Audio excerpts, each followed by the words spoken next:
आपका भी जिगर खून नहीं बनाता, या आपने कभी सुना हो कि किसी रिश्तेदार का या मोहल्ले में किसी को हकीम साहब ने बताया हो कि आपका जिगर खून नहीं बनाता, लिहाजा आपने शरबत फौलाद पीना है या फिर आपने ठंडी चीज़ें खानी हैं ताकि मैदे की गर्मी से बचा जाए।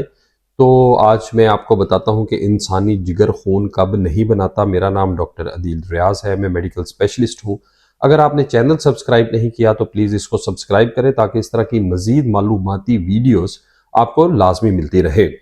तो होता कुछ ऐसे है कि जब बच्चा छोटा बच्चा होता है माँ के पेट में, उस दौरान कुछ थोड़ा सा पीरियड होता है जब वो बच्चा है उसका जिगर उस टाइम पे खून बना रहा होता है इंसानी जिस्म के लिए। लेकिन जब माँ के पेट में होता है उसी दौरान से लेके और जब वो पैदा हो जाता है और उसके बाद वो बड़ा होता है, बूढ़ा होता है, इस तमाम के तमाम दौरानिया में जो खून बनाते ही है इंसानी जिस्म में वो है बोन मैरो।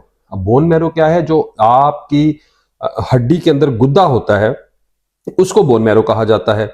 अब जो खून बनाने वाली चीज है उसमें जिगर का बिल्कुल भी कोई लेना देना नहीं। आप ये कह सकते हैं कि जिगर जो है वो कुछ न्यूट्रिएंट्स स्टोर करता है जो खून बनाने में काफी मुफीद साबित हो सकती हैं, लेकिन जिगर खुद से किसी किस्म का कोई खून नहीं बनाता। और अगर आपको हकीम साहब ये कहते हैं कि आपका जिगर खून नहीं बनाता तो उन्हें ये लाजमी कहें कि हकीम साहब जिगर तो आपका भी खून नहीं बनाता।